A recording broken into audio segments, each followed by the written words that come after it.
What is a knight without his steed? But what is a steed without his knight? Knight and steed, noble and peasant. On such relationships is Bretonnia built.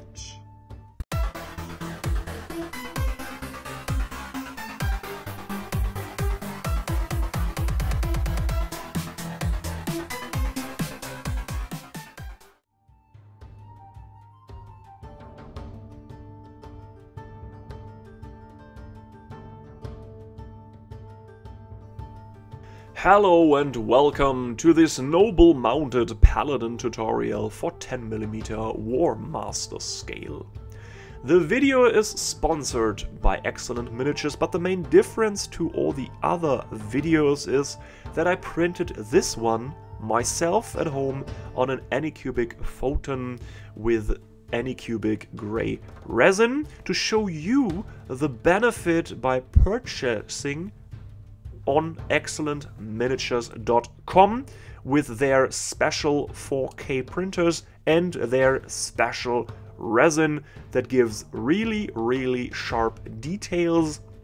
And you can see on my print there are some artifacts, some print lines that are not too smooth and that are not up to my high standards when it comes to miniatures, but nevertheless you can apply this color scheme on every miniature from 6 to 28mm scale, and let us start. This is an inspired paint job by the Bretonnian army book from Warhammer Fantasy with this blue-red color scheme, these slightly natural linen cloth and these little heraldry pieces on the horse and on the collar. So let us dive into the tutorial. The color I use is shown on the left upper corner, and we start with the white primed paladin. First things first, I start with Gull Vorbak red, a nice burgundy red to give a good base coat for all the reddish parts. I use this dark color tone because I don't like to shade too much on this scale. I will bring you an extra video for all these several techniques, like just priming and using contrast paints, then using the base color tone and shading, and using maybe something like my coloring techniques to show you the pros and cons of all these several ways of painting 10mm miniatures. So this color is applied in 2 to 3 thin coats to block out all the areas where the red should go. And the same thing is done for the blue parts. I use Kantor blue as a dark bluish tone, applied in 2 to 3 thin coats. The main challenge here is to get some sharp lines to divide the red and the blue cloth on the tabard and on these checkered pattern on the horse's buttocks. But I think with a fine brush and a steady hand you can apply the color as well as I've done here. And if you overspill, it's not the end of the world. Just go back to the previous color and repair your mishap.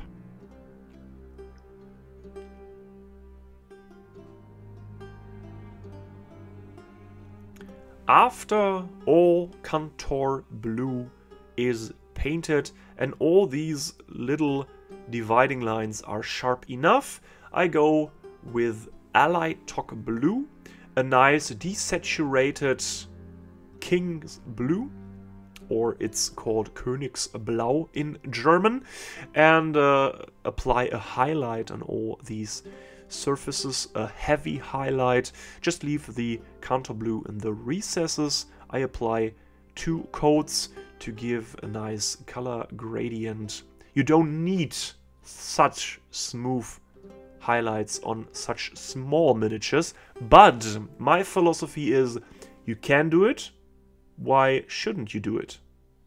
So I apply this color, and the next tone would be a mixed color tone with Alaitoc blue and Russ gray to give it some more definition, cause this blue looks too plain in my eyes. I mix the color in a ratio like 6 to 4 or 60 to 40% in favor of Alaitoc blue.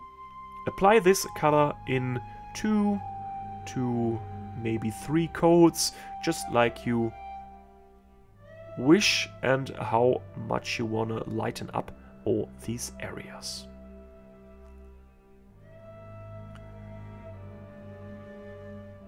The next step, I think we should lighten up the red, that it fits better to the lighter blue, and on this occasion I use Khorne red as a first highlighting color and apply it just like the Alaitoc blue before.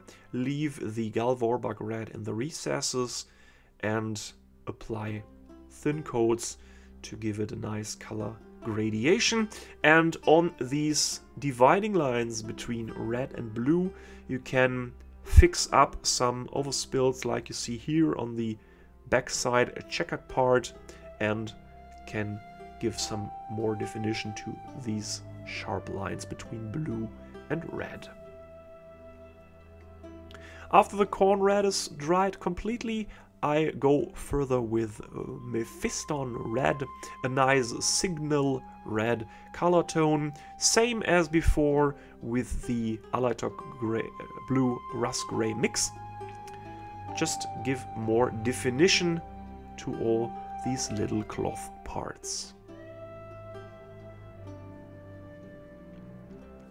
In the next steps, it's a color that maybe you don't like the appearance of, but I use Wild Rider red and orange color tone, and my intention is to give it a bit of a roughed up experience round the lower parts of the tabards cloth and on the shields, to give it the appearance that this paladin is at the field for several hours and leading his forces from the front. And if you've seen my undead tutorial, there is many parts that I roughed up this way on this paladin to give it a more of a noble and more shiny appearance. I just focus these effects on the lower parts of the cloth that are most near to the ground, where the horse maybe hits some of the shrubbery, some little rocks or enemies while riding towards them, and I give some more definition to this effect by Fire Dragon Bright. So the main reason is, yes, he is a bright defender of humanity, but even those are roughed up in battle a bit. This step is mirrored on the blue parts, where I start with Russ Gray, that is used like the Wild Rider red before, just rough up the edges a bit and go for the higher parts of all these folds. If you don't like the color gradient that much that I apply at the next step, you can use a Russ Gray and Ulthuan Gray mixed together for a smoother transition, but I use Ulthuan Gray directly, like the Fire Dragon Bright, to give a more roughed up experience on all the cloth edges. And with this next step, you will see soon, there is all these cloth areas done. If you like to, you can apply those on even bigger miniatures also. And if you work steady on the next steps and you don't have to repair overspills or stuff, you can paint such miniatures really fast, I think. But don't worry, if you overspill, just repair the mess up with the previous color. There's no reason to be afraid of painting in this scale.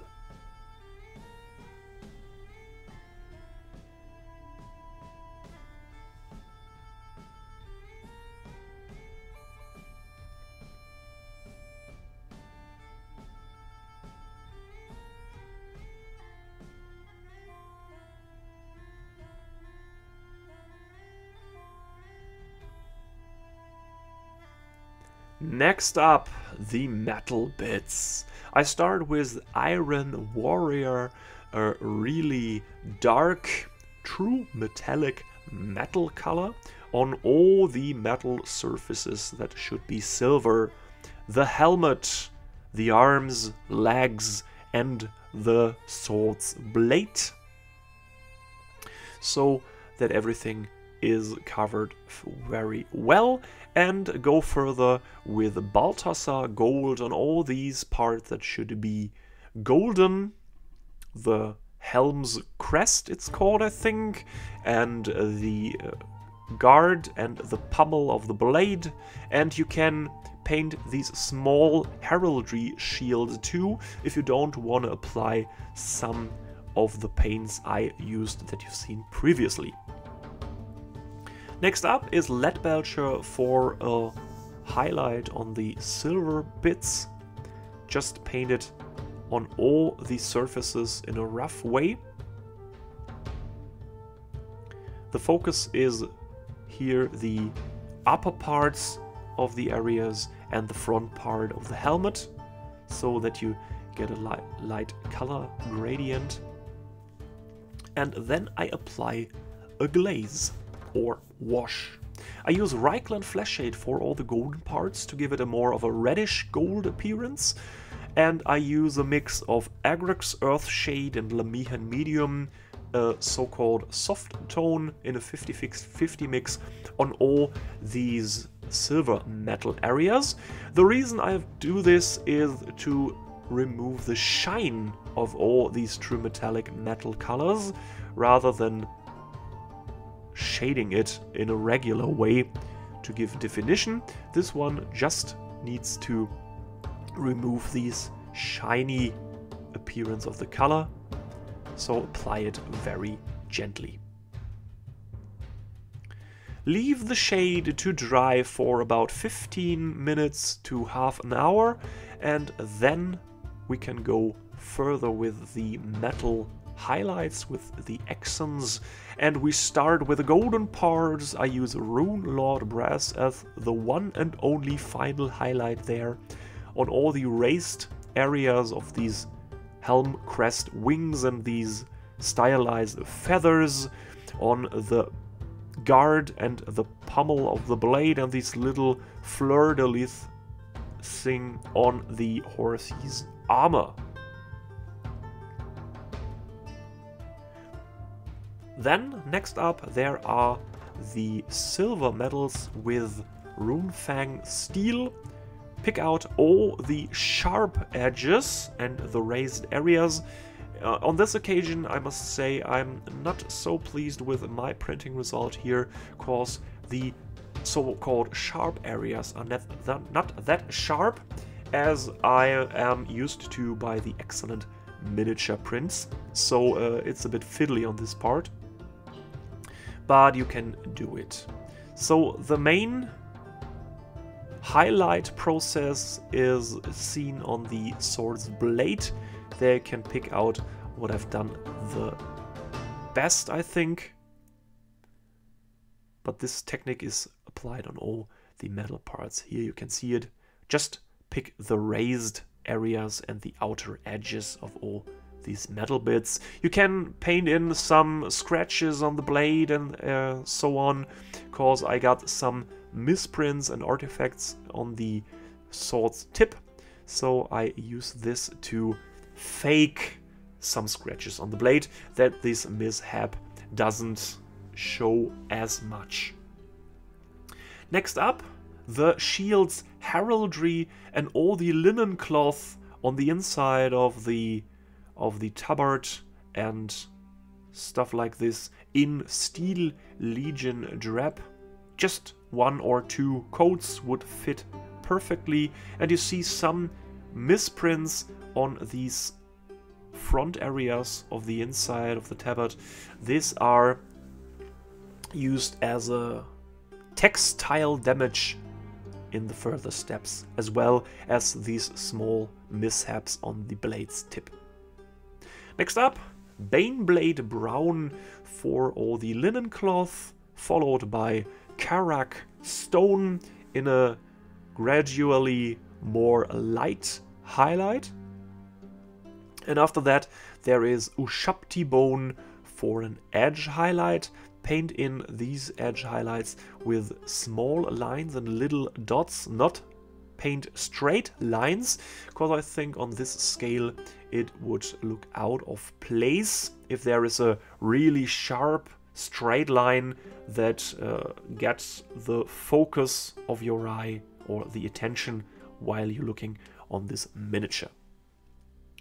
You can even rough up some of the edges with this color, like you see here on the screen, and you can also go further with Screaming Skull to rough up this linen cloth even more, and maybe if you like some little dots in Pallid Witch Flesh. Focus the roughage, if you can say so, on the lower parts of the cloth, just like on the outside, to give it this battle-worn but not too dirty experience. And then, with this final highlight of Screaming Skull, all the linen cloth is done. And I think it works out really well, and I can hide these misprints on the tabard really, really smooth with these kinda damage.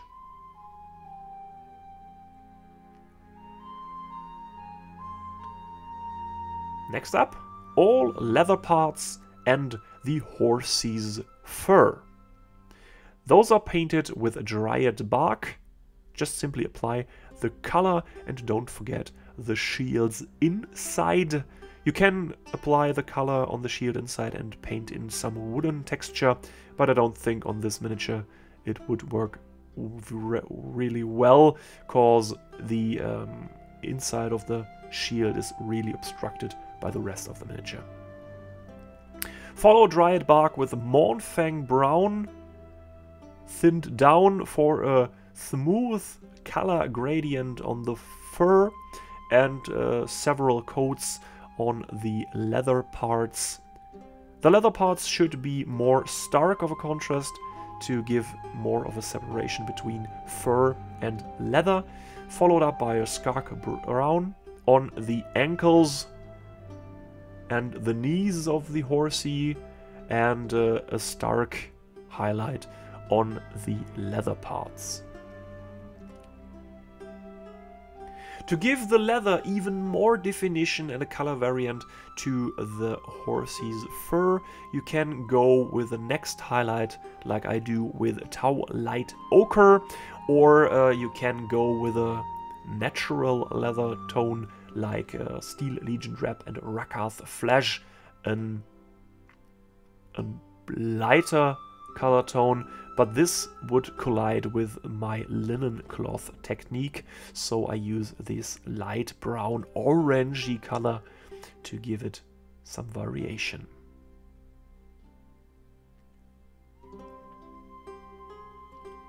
To finish up these parts, these leather parts, I paint in some small dots of Leadbelcher for these metal connectors on the leather straps,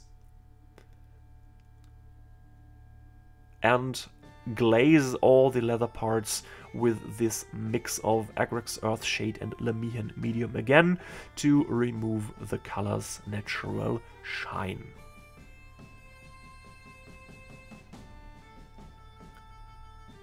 I completely forget the horse eye on this tutorial. You've seen it before in the picture and will see it later again. I paint the eye in Avalon Sunset and apply a coat of Reikland Fleshshade to dull it down a bit. And this horse will get a fleshy mouth with Bugmans Glow, Cadian Fleshtone, and a highlight of Kislev flesh.